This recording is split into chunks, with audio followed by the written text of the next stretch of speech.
Hi all. Namaste everyone. Good evening everyone. So this is our Thursday evening Q&A here on the Rasa Ayurveda Instagram. Hi Christy. Hi those who are joining. Leslie. Welcome to everyone. So welcome to each of you.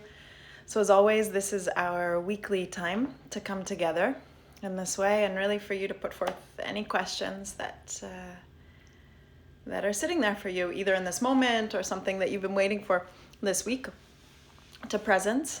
I really welcome. Hi everyone. Hi Ksenia. Welcoming everyone as I'm seeing you join. Leslie and Shantanu, welcome. Sam, Sarah, Chelsea. Some of you I haven't met before, but I sure hope we will in this life. So each Thursday we come together. We've been doing this now for a couple months. I was doing it from India while I was there, and we've continued with Thursday evenings. So every Thursday evening, 7 to 8 p.m. Eastern Standard Time. Well, it all depends really on your questions. What's hopping forward? So whatever's there for you. If you have questions this evening, then I would love to see where it leads us. Those questions may be health related, they may be wellness related, they may relate to Ayurveda specifically. If you have some questions around Ayurveda, of course that's our intention, but they might generally also arise as questions from and through the Vedic tradition in all of its fullness. So whether that's yoga, meditation, a general coming to an understanding of how we orient our lives.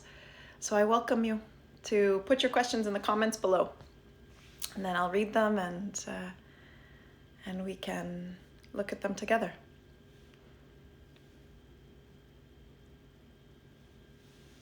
Welcome all.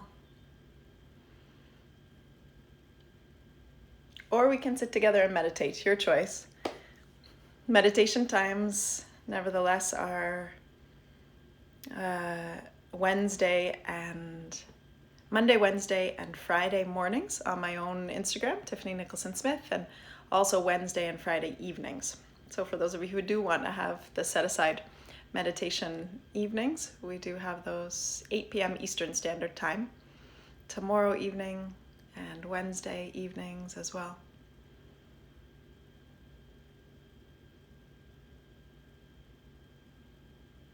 Any questions?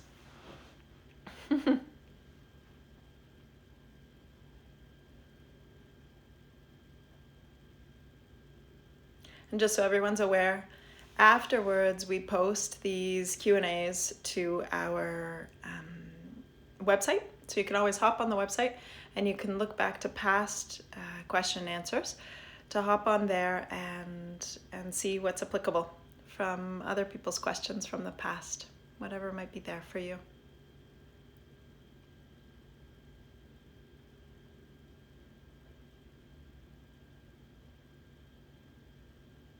Otherwise, we just kind of stare at each other, which is also beautiful in this time of silence. Isn't it wonderful to just be here together? I'm okay with that as well.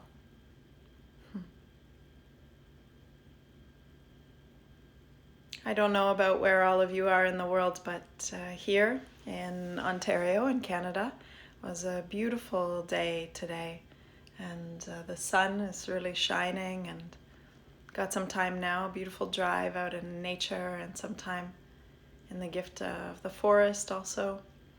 And Rasa Ayurveda is really situated. We're in a beautiful place in rural Ontario, and I feel really, really blessed to be able to be there and to continue to work from there and to offer the gifts of Ayurveda from there.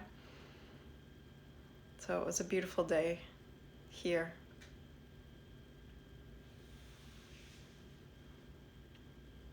No questions this evening. Or you're all writing your questions down now. Last week, even an hour wasn't enough actually for us to complete all the questions. People were still trying to fit some in.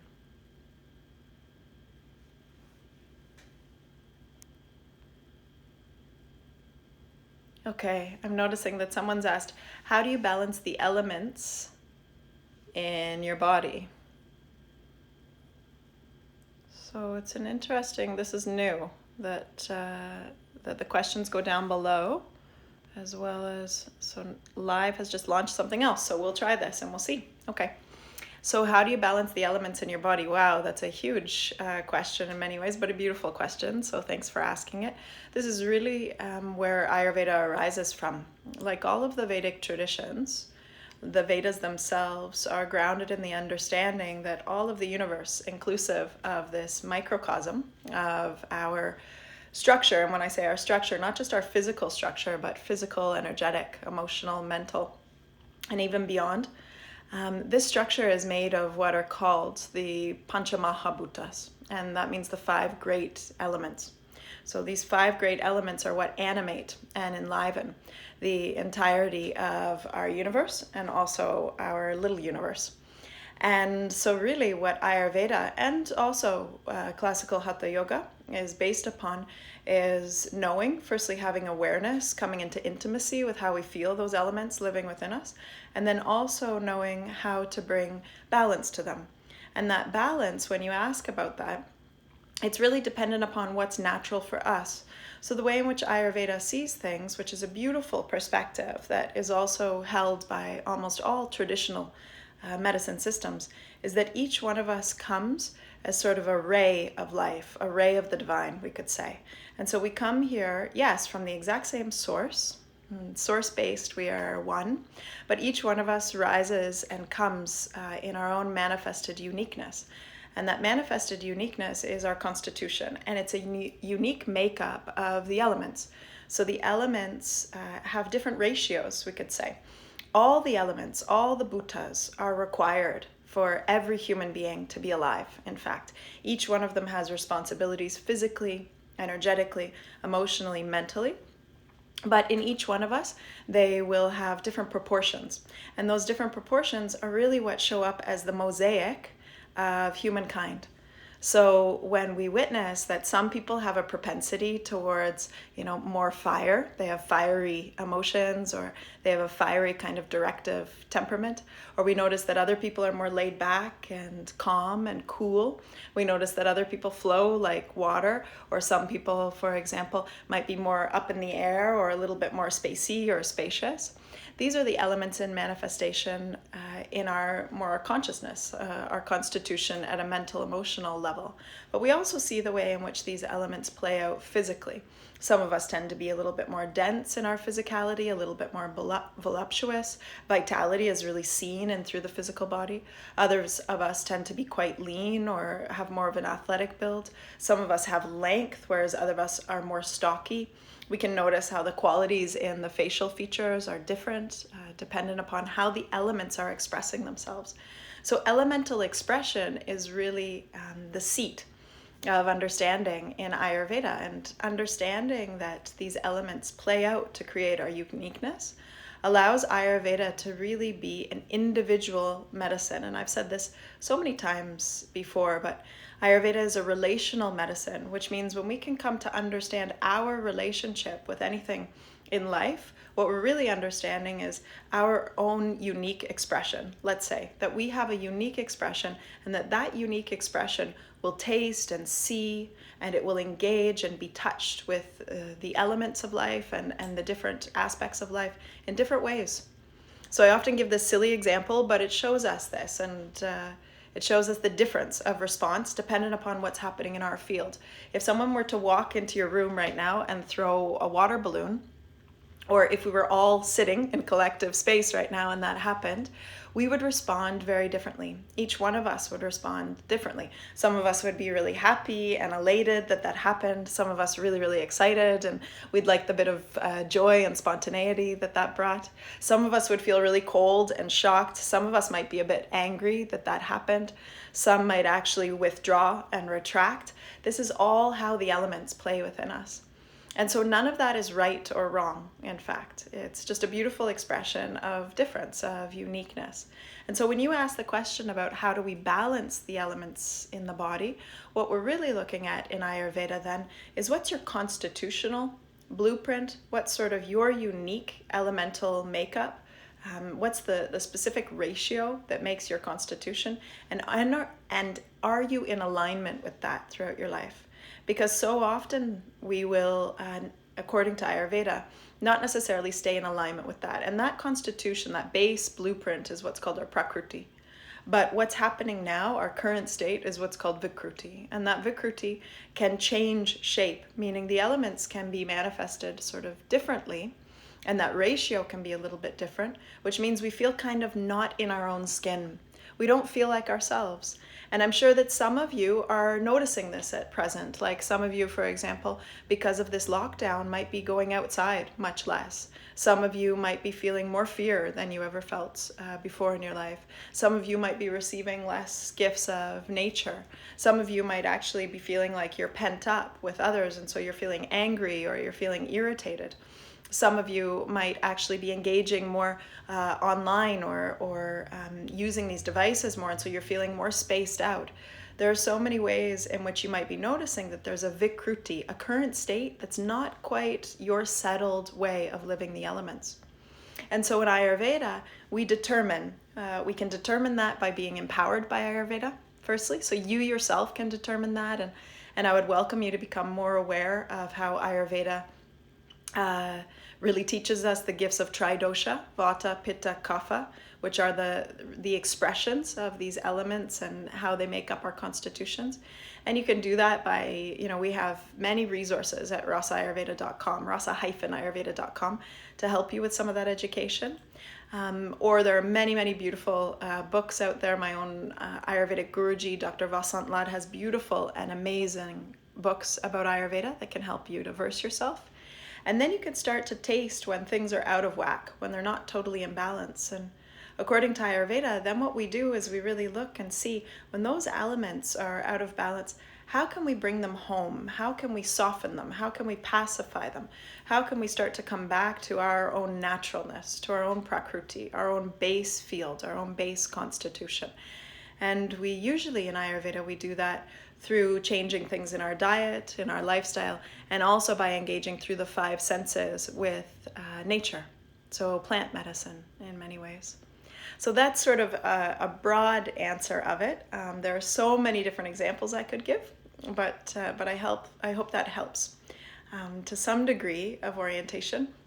And of course, another way that you can balance the elements is by going to see an Ayurvedic doctor or an Ayurvedic practitioner like myself, and then for them helping you to determine where some of those elements might be actually imbalanced and what some of the protocols are, some of the integrations are that you can take in your life to bring harmony back to those places of imbalance.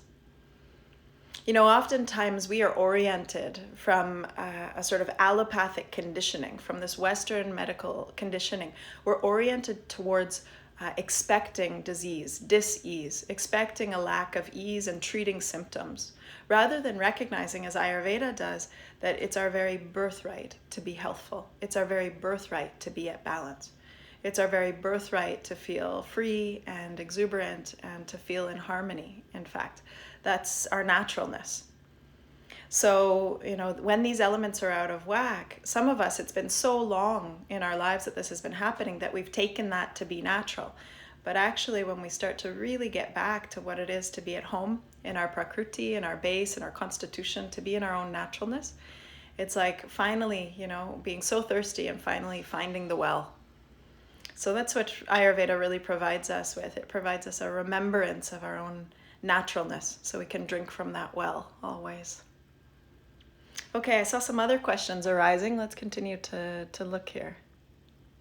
Oh, how did I lose you? Okay, we're back.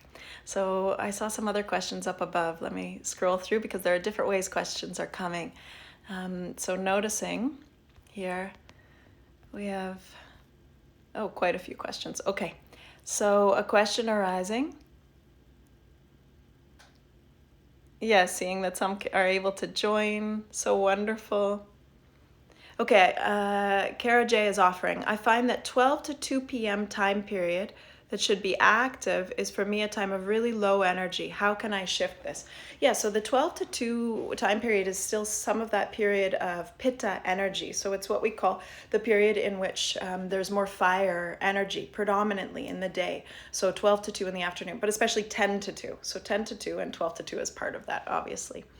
And so for some of us, that can be low, especially if we've overdone it in the early parts of the day, if we haven't found the rhythm. And I would especially say, you said something earlier before that, Kara, about the little ones. So especially if we've been up at night, if we've had to be up, throughout the night, that will definitely end up being a period of time that maybe actually we're noticing that we need a bit of a rest. We need a bit of rest and respite and quietude, and that's okay. If that's what's happening because there's been a lot of activity throughout the night, or you've been waking up a lot throughout the night, then actually I would say to honor that if you can. But if it's because you're majorly outputting from the first time you wake up in the morning, then maybe just check in and notice that. As I've shared before in other videos, it's really important to honor these timings, the Ayurvedic clock, as much as we can.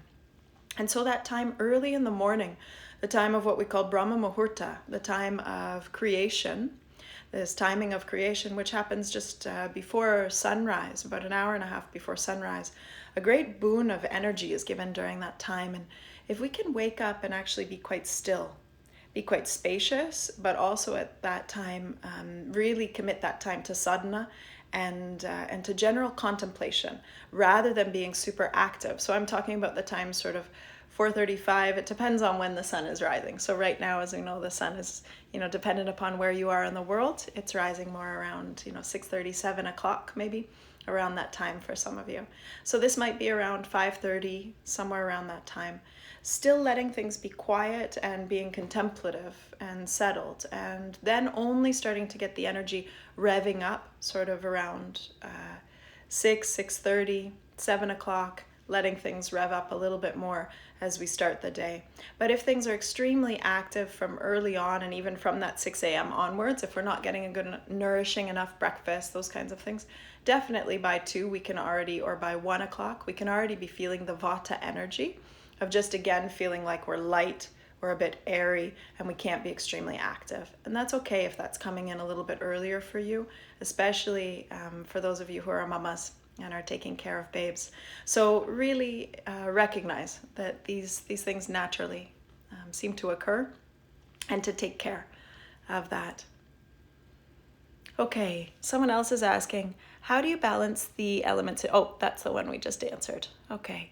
Tips for kapha imbalance. So last week, actually, this question was asked on last week's call about kapha imbalance. So just a couple things. This season of spring is especially a time of kapha imbalance. It's the damper, heavier time. So lots of water energy and some earth energy also. We think, the snow retracts and the earth becomes really robustly available. And it's the time where it's moist and heavy and ready to be planted, all of those kinds of things.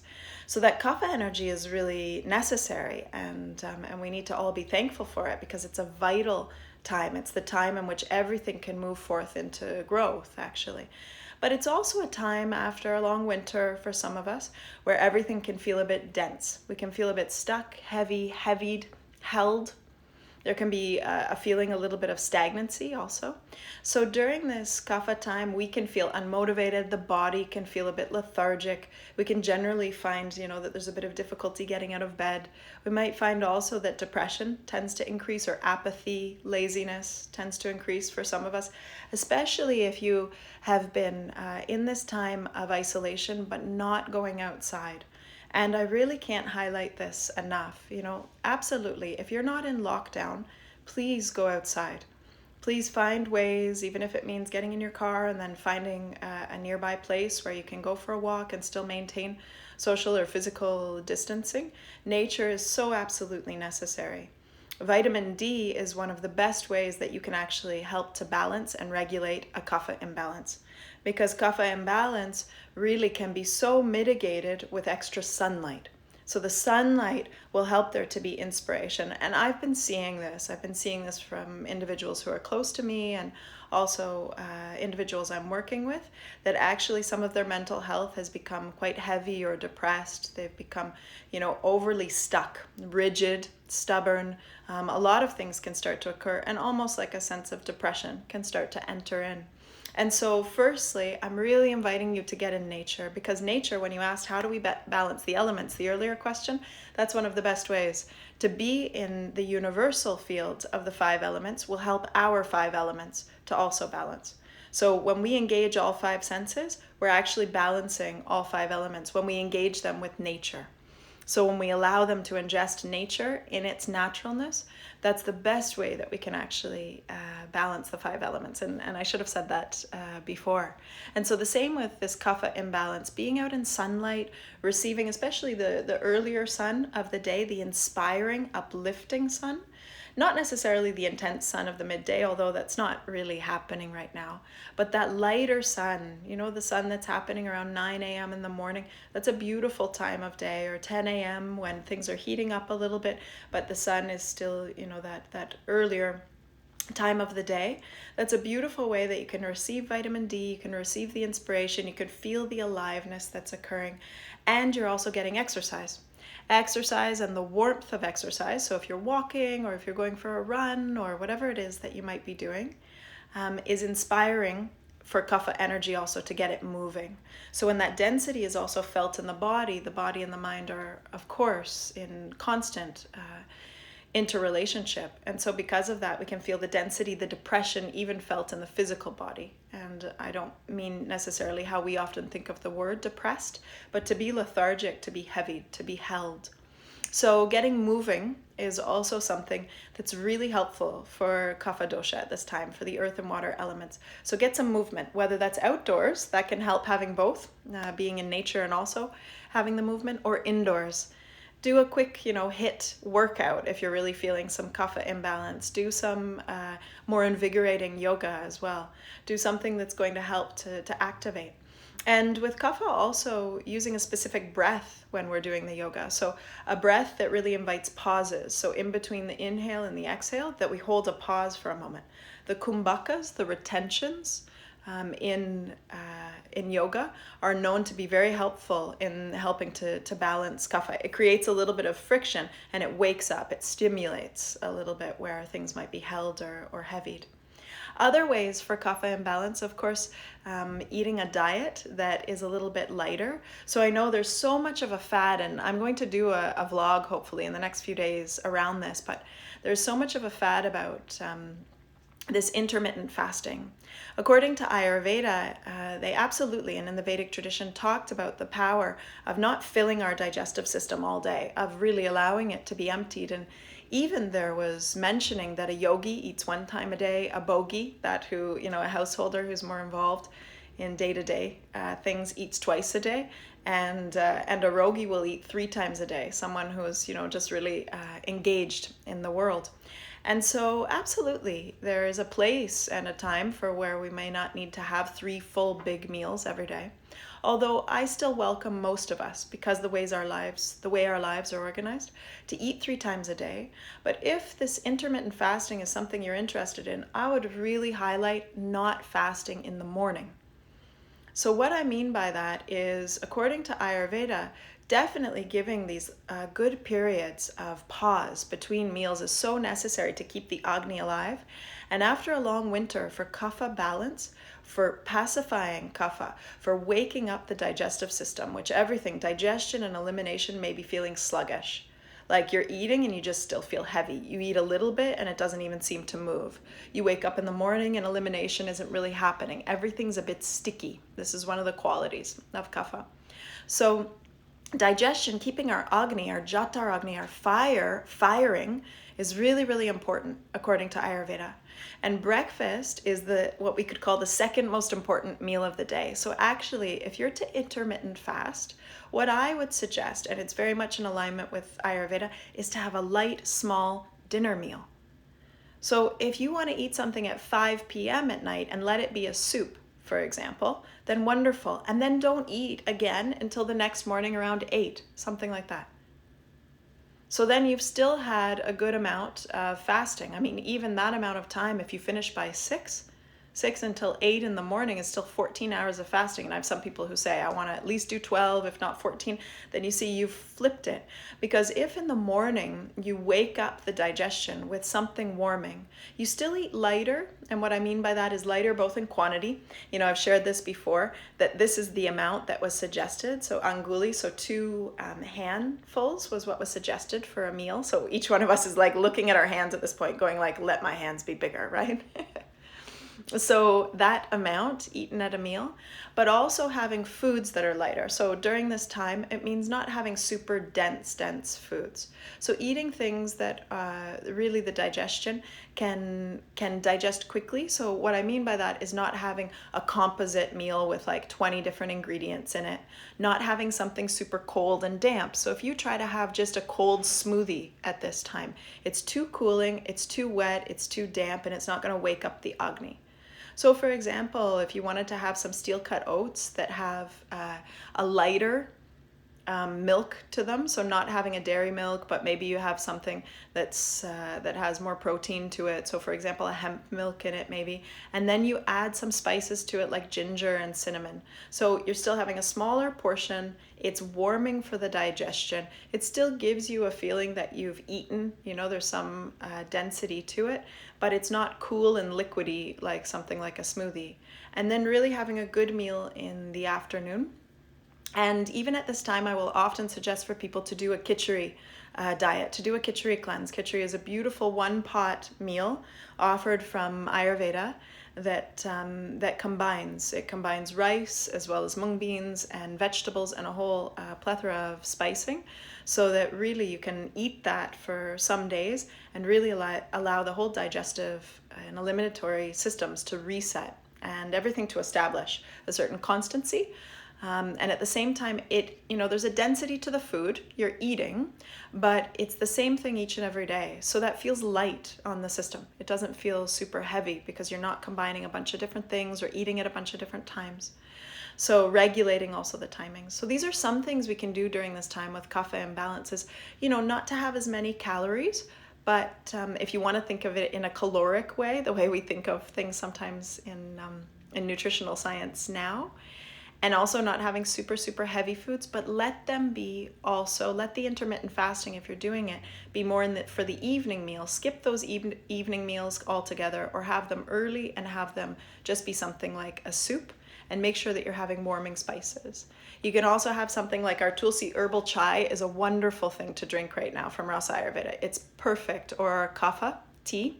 So both of those have very warming spices that are gonna wake up the digestion, that are gonna heat up the system, and are even going to help the mala, the waste of sweat, to sweat out some of it's understood as one of the channels of waste, to sweat out some of the amma, to sweat out some of the toxicity, some of the holdings of kapha in the system. So there's a lot of different ways. Dry brushing is also a powerful practice at this time, to do dry brushing, and all of this you can find on the Rasa Ayurveda website.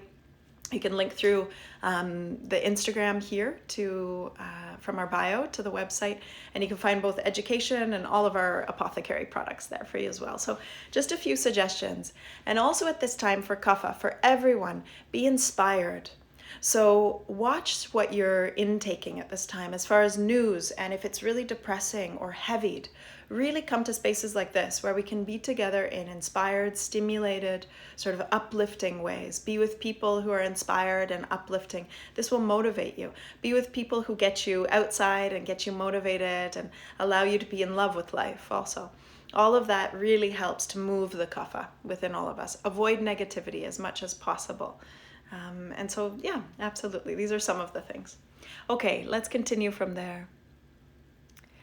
Is it recommended to face east for the evening meditation as well? Absolutely. So for meditation in the Vedic tradition, it is suggested that we face east or north. So both of those directions are, again, quite uplifting. There's something about those directions according to Vastu and Jyotish. So Vastu is the science of directionality and of building, and kind of like Feng Shui, but in the Vedic tradition. And Jyotish is Vedic astrology. So both of those highlight the importance of when we meditate, or really for any of our sadhana, so our yoga practice or pranayama, etc., to face east or to face north. There's a certain verticality that happens with both of those. So it's just these little additions, these little add-ons that can really help to assist us in our practices.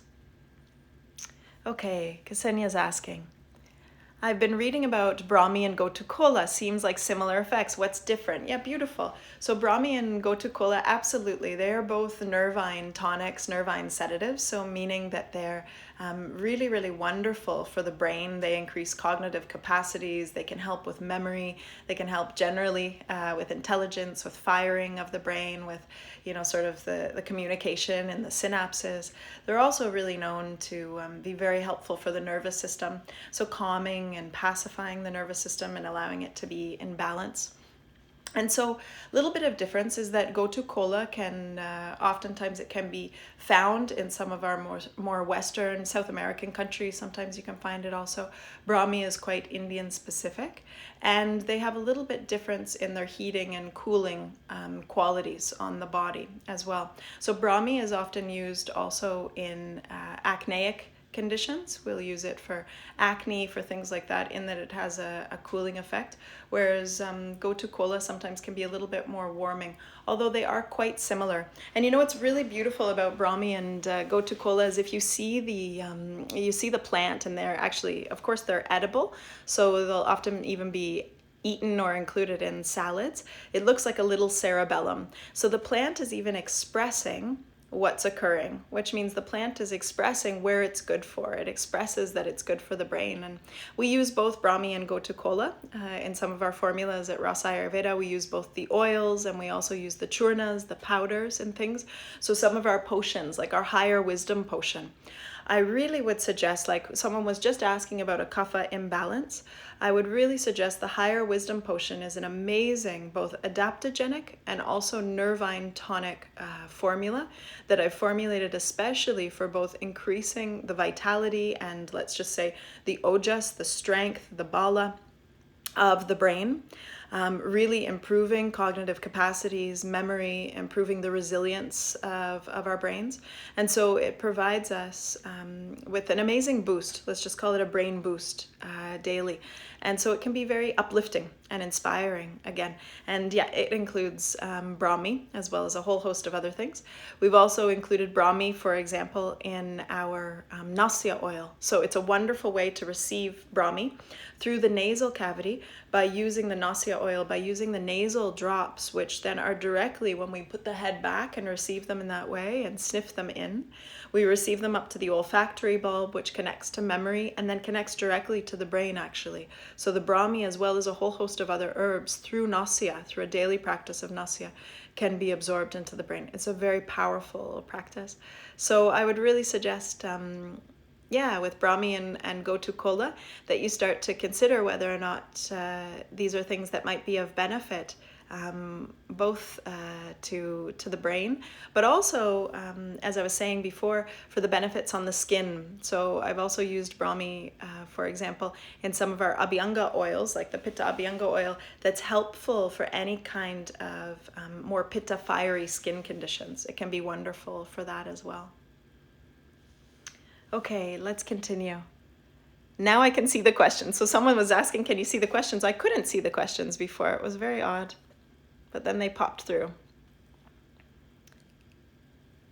Okay, any Ayurvedic advice on prenatal and postnatal health? So this comes from Maneshak. Oh my goodness. So this was a question that arose last week, and it's a question that so often arises, and it's a beautiful question, and yet it's quite extensive. There is so much advice in Ayurveda and what I need to do for prenatal, for preconception, and also for postnatal health. There are so many amazing offerings, unique offerings of Ayurveda for how to come to that time, and also how to come to our time, not just the woman, but also the couple, how to come also to the growing child during that time. And then once we've also birthed, how to come to that time and how to take care. And actually the way in which Ayurveda views this time is so, so beautiful and inspired and sacred, and really talks about 5 trimesters, which would no longer be tri, right? So 5 mesters. And these, there's a time of preconception, then there's 3 trimesters, and there's the postpartum as well. And so I would like to actually do a vlog specifically about some of these, because I believe that we need a little more time for that. And even to do maybe a course on this. We've just recently started a women's online Ayurveda and Tantra course, in which we won't be able to cover much of that, but I would like to do a specific one around conception, pregnancy, and postpartum, because I get this question so often. And I do work with individuals one-on-one. So I work with women, and I also work with couples one-on-one around this time. So it's hard for me to give specific advice on prenatal and postnatal health without knowing, what's going on for you and where you are in the stages. But I would welcome you to reach out to me individually for us to speak about it a little bit further. I just don't want to give anything that's harmful, because during this time we have to especially, of course, take care that it's applicable directly to you. Okay, Chelsea is asking kapha balancing herbal remedies, lifestyle recommendations. So I gave a whole host of those. And beyond some of the things I was already saying, Chelsea, some of the herbal remedies are especially herbs opposite of building herbs. We want to use herbs that do what we call lekana. Lekana means they have a scraping effect, they have a cleansing effect. So things even like our liver scrub potion can be a wonderful one, or it's an example of a lekana. We also have a slim and trim potion, which is a whole lekana complex. So it actually helps to remove excess water retention. It helps to remove excess retention also of adipose tissue or of weight from the body if you've been holding kapha. And so the slim and trim is specifically suggested for this.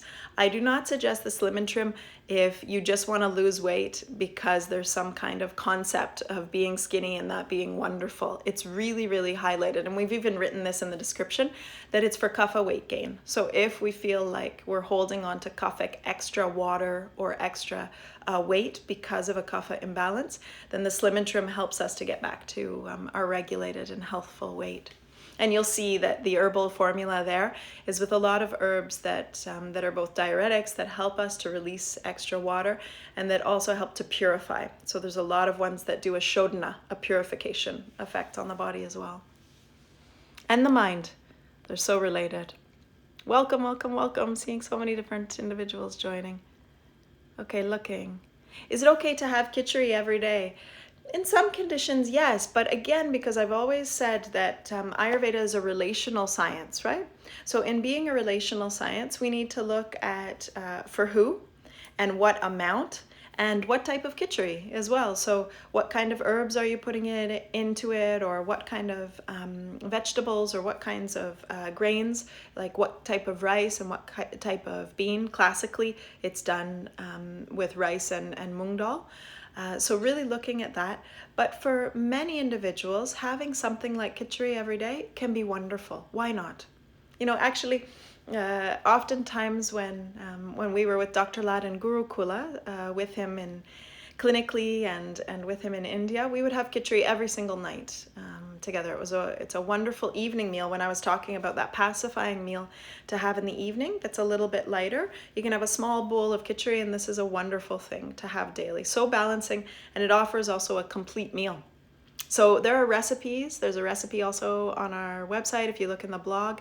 Lisa offers beautiful kind cleanses as well, which is a delivery service, and right now I suppose could be a pickup service, more than that, of Kitchari meals for a certain amount of time with some guidance, dependent upon what your constitution is and what's going on for you right now. And it's actually a wonderful thing to do during this time. So yes, you could eat Kitchari quite long term for dinner. Absolutely.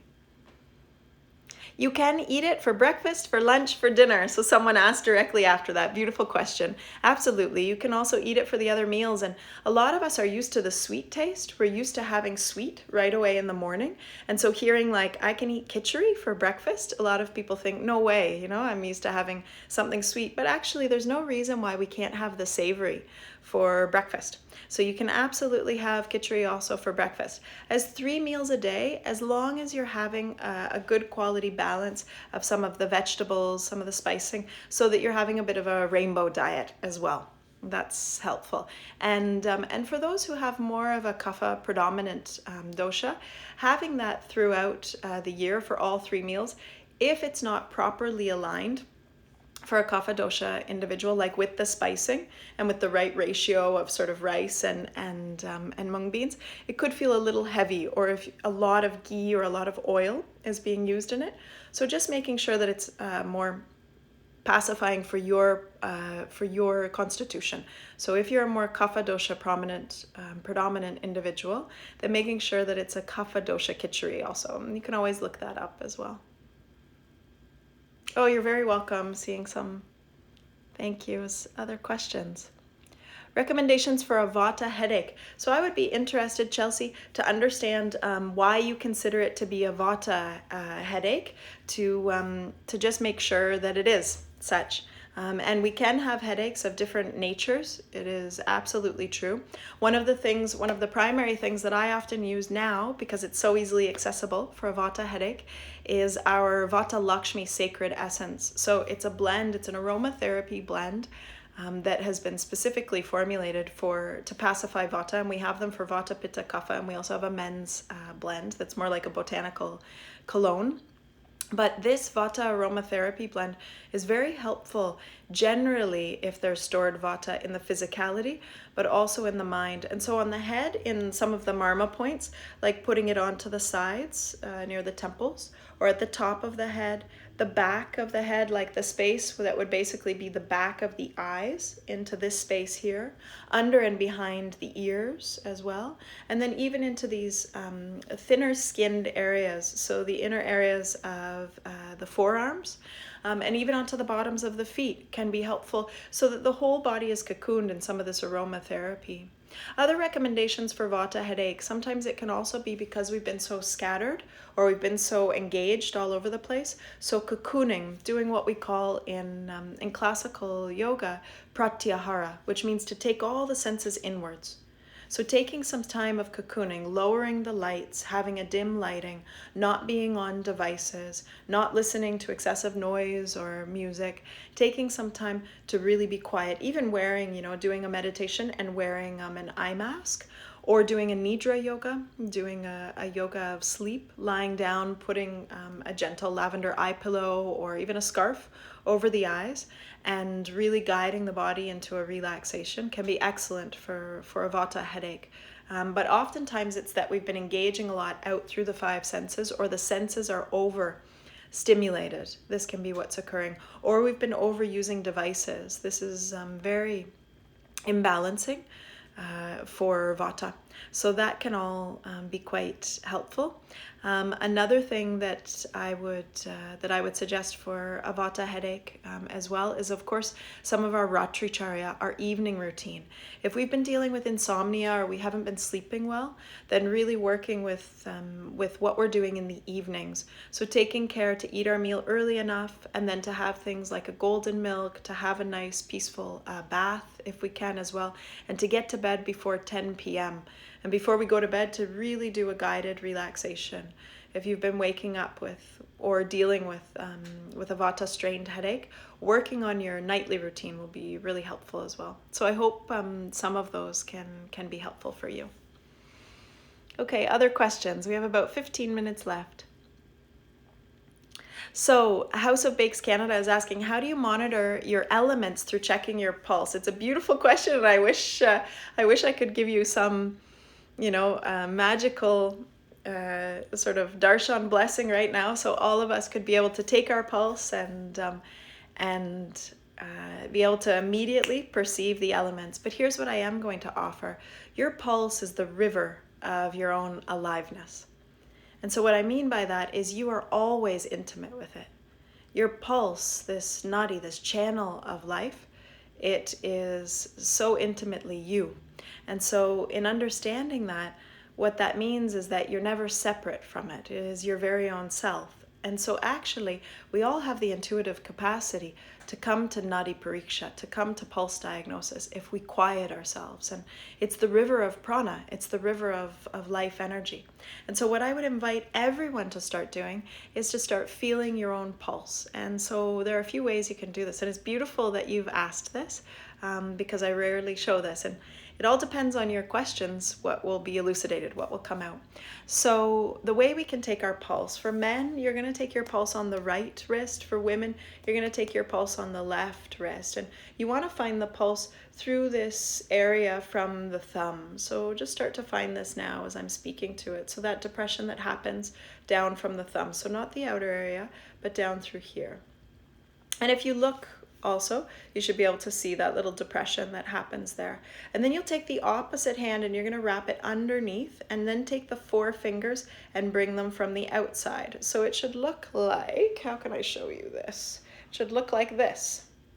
You never cross over the pulse. So instead, you draw the fingers from the side and you bring the fingers as much as you can so they actually create one line. So once they fall onto the body, they create one line, and there's just a slight gapping between them. So only a little bit of gapping between them. I've never shown it especially in this way.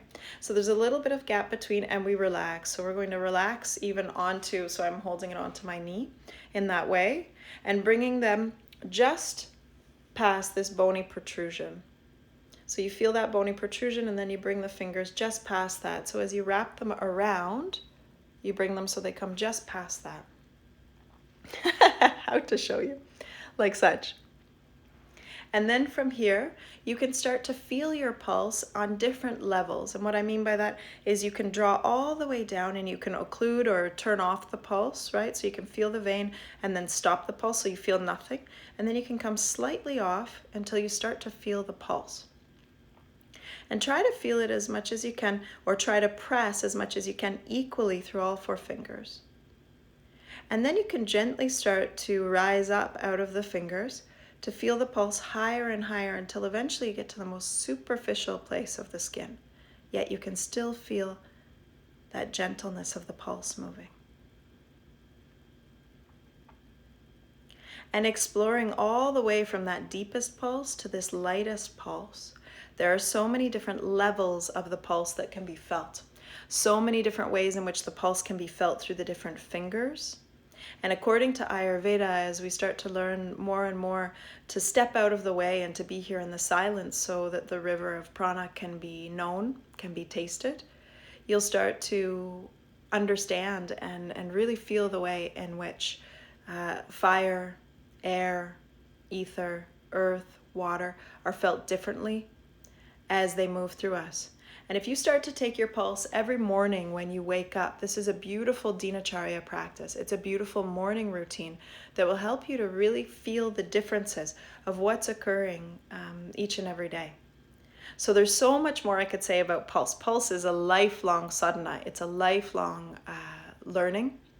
It's a lifelong, really, I don't want to call it practice, but it's a lifelong pathway of understanding life and becoming so intimate with the source of life in so many ways.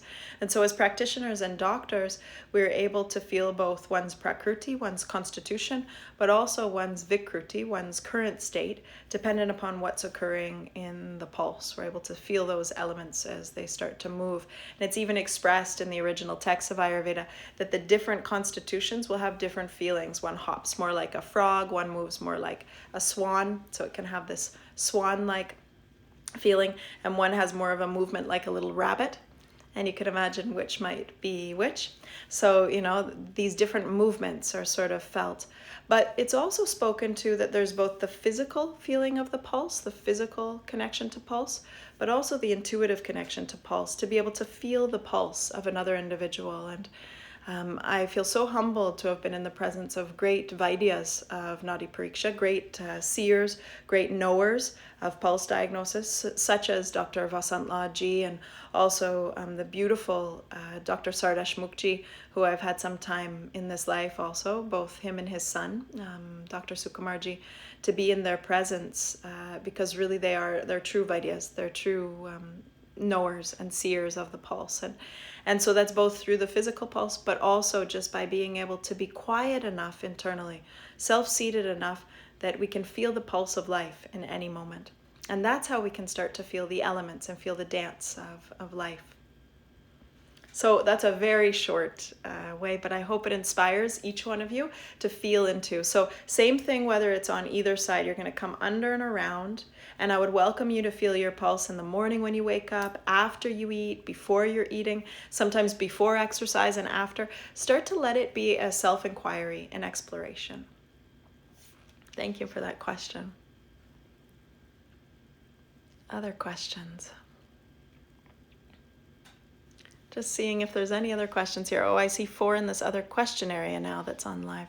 Okay, so Ayurvedic book recommendations for a beginner. Chelsea was asking. And then let me see what else we've got here. Yeah, so yeah, there's different ways to send questions, which I didn't know about either. So yeah, this other question is Ayurvedic book recommendations for beginners. So I have a dear friend of mine who has recently written a book called Ayurveda for Beginners, I believe. It's exactly that, and she wrote it last year. It was published, or rather released last year, and her name is Susan Weiss Bowen. And so you can look that book up because it sounds, I haven't read it actually myself, but it's Ayurveda for Beginners.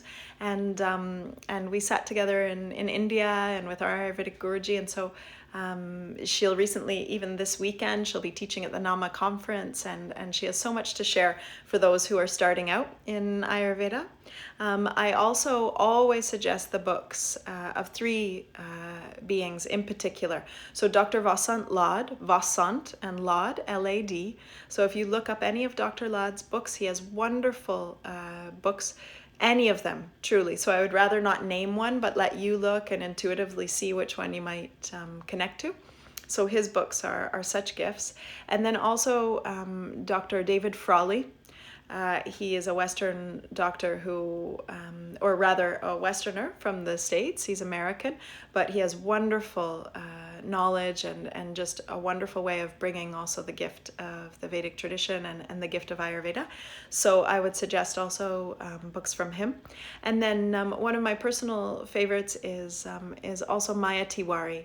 So Maya Tiwari is a beautiful woman and in many ways a mystic and a guide of Ayurveda, and she's also a nun, and she offers the wisdom of Ayurveda in really, really beautiful ways, especially for feminine or female practitioners. She offers that wisdom. So I would also suggest her books. There are so many others, Amadea Morningstar also offering wonderful things, Robert Swoboda. Those are some of the main authors that I would say have taken this knowledge of Ayurveda and have brought it into an applicable form that really for us here in the West is both maintaining its depth and also quite applied, can be integrated. Oh, you're so welcome. Any last questions? We have a last couple minutes, so any last things that are there for anyone? Such a joy to be with you on these Thursday evenings, and to be together in this impactful way.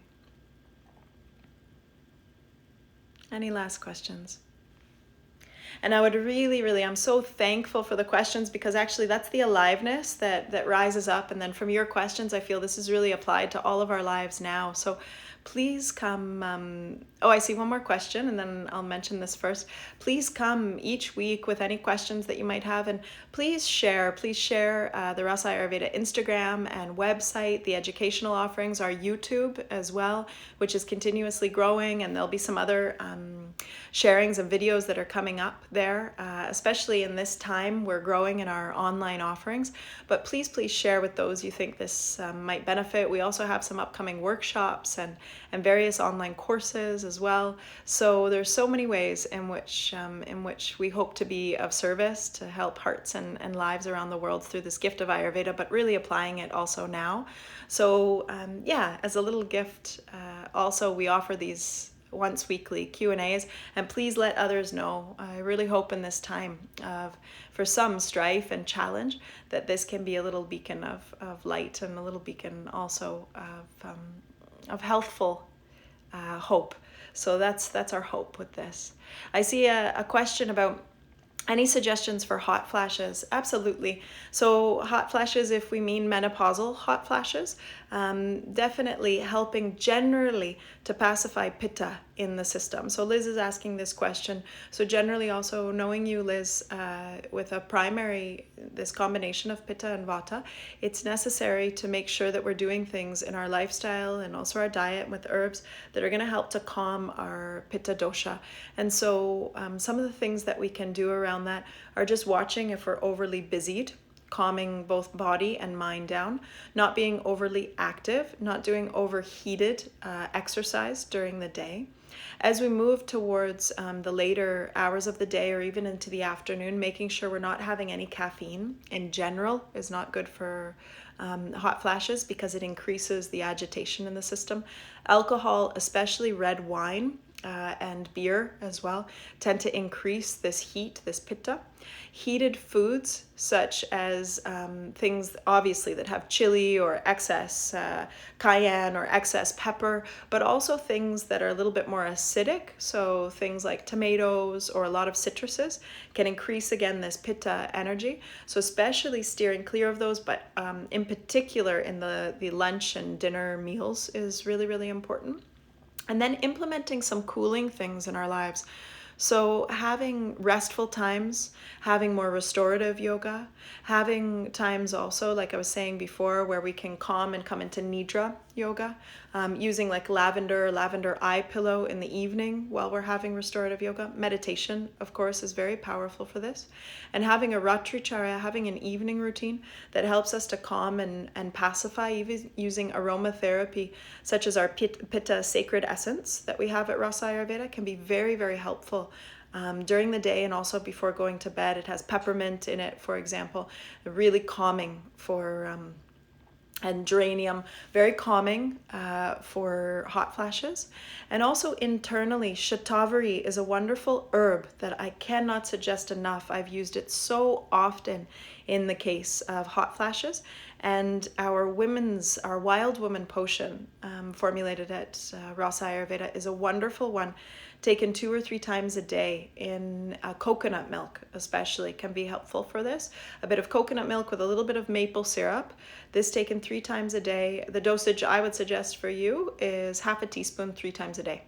And that can really help to calm some of the internal heating, as well as aloe vera, even taking some chlorophyll. Chlorophyll in water is a wonderful one. Minted chlorophyll, drops in water, can help to cool out some of the pitta.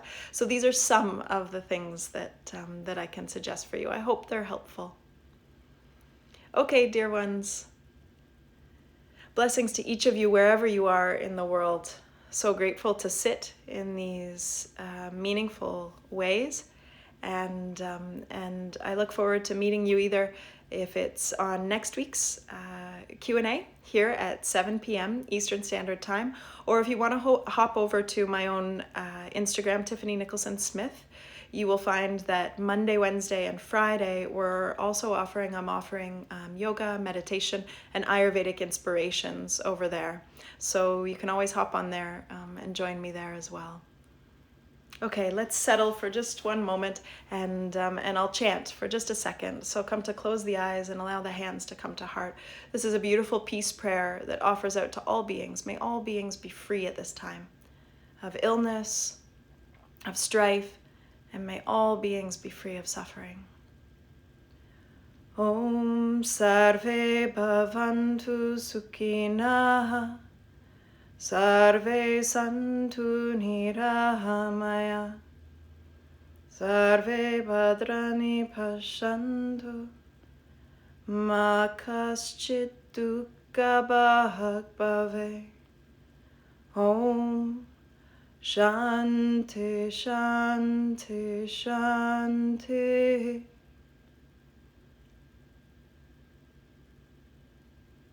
May we all truly reside in peace even during these times. Namaste. Thank you, everyone. Have a beautiful evening and weekend, and we'll see you next week. Good night.